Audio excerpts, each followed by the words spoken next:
tapi kita sekarang di posisi yang lebih aman, jauh lebih aman dibanding mereka. Itu kan satu hal yang positif yang secara komunikasi harus tersampaikan. Jangan sampai rakyat itu digiring oleh opini-opini yang narasi-narasi yang nggak benar. Gitu.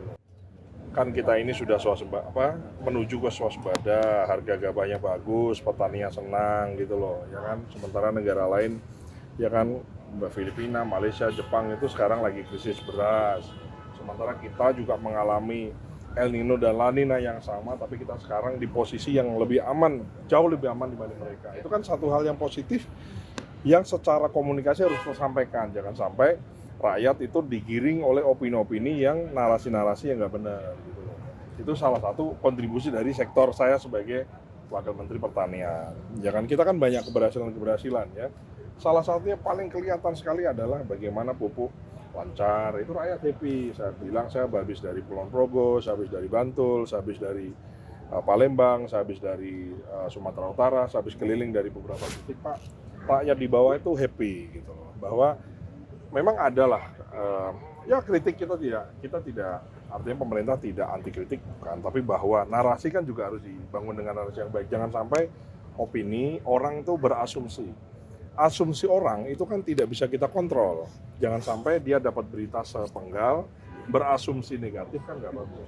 Maka tugas saya adalah bagaimana memperbaiki asumsi yang baik di masyarakat bawah ini, bagaimana bisa menular sebanyak mungkin. Nah itu kan sisi komunikasinya yang memang dari sisi kami, saya khususnya yang mengampu urusan pertanian, kita perbaiki. Gitu. Mas, apakah ini dipicu oleh itu tadi kritik dari media segala macam? Saya kira nggak ada masalah ya, kan orang semua bisa beropini dan lain-lain, kan nggak ada masalah. Cuman kalau kan gini, semua orang kan bisa beropini ya kan, kecuali dia hate speech dan lain-lain, itu kan itu lain persoalan ya.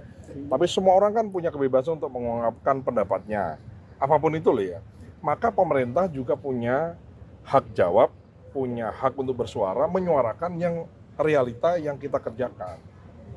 Ya dong, kita prestasi, kita nggak impor beras, oke dong gitu loh ya kan. Kemudian harga gabahnya tinggi, petaninya panennya bagus karena pupuknya cukup, plus harga pembeliannya lebih tinggi, kan mereka semua happy, kan saya harus sampaikan bahwa itu betul dan nyata. Kalau ada 1-2 di sosial media petani yang belum dapat dibeli dengan harga yang sesuai, laporkan, kita insya Allah Bulog akan hadir, kita akan jemput gabah-gabah di pematang sawah, di jalan-jalan, kita jemput di situ, di sawah, bukan di tengah sawahnya ya, harus dibawa ke pinggir sawah, biaya transportnya ditanggung oleh Bulog. Gitu. Mas, evaluasi itu apakah karena juga banyak pernyataan pejabat publik yang blunder dalam beberapa waktu terakhir ini, Mas? Enggak.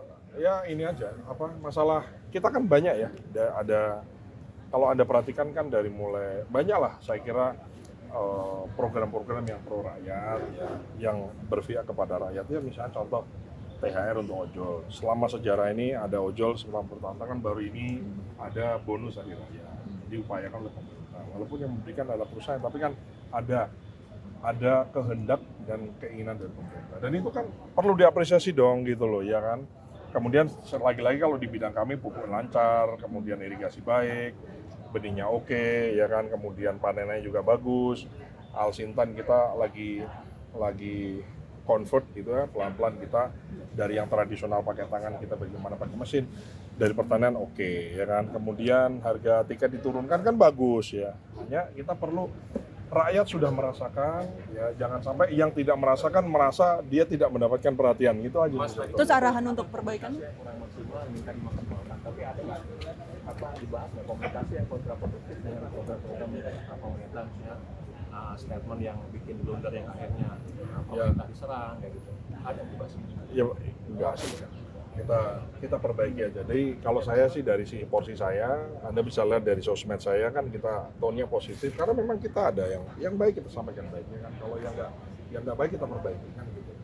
Bernegara kan tidak bisa 100% senang semua, 100% berhasil semua kan enggak. Pasti ada 1-2 pelan-pelan. Namanya pemerintahan Prabowo adalah kelanjutan dari pemerintahan sebelumnya yang sudah dibangun. Kan nggak mungkin negara ini dibangun dalam semalam kan, kita dibangun dari tahun 45 ya kan, ada perang-perangnya, ada konfliknya, ada perang saudaranya, ada pemberontakan dan sebagainya sampai dengan tahap ini. Nah, maka ini kan dalam waktu berapa, 5 bulan ini kan lumayan lah ya, terobosan dari pemerintah sudah banyak ya kan, ada Danantara mengkonsolidasi semua, dengan semua pro dan kontranya kita bisa efisiensi yang sempat secara isu juga agak melenceng, kita perbaiki komunikasinya, akhirnya rakyat juga akhirnya paham gitu loh, yang dimaksud dengan efisiensi itu apa dan seterusnya. Karena kan kadang-kadang orang itu kan takut dengan, jangan ini kan harus dihadapi, ya harus dihadapi. Makanya saya menghadapi Anda semua kan saya hadapi, ya kan. RUU TNI misalnya, ya kita hadapi, ya harus dihadapi kan. Apa yang mana? Akhirnya kan semua, akhirnya setelah dapat penjelasan, setelah mendapatkan sebuah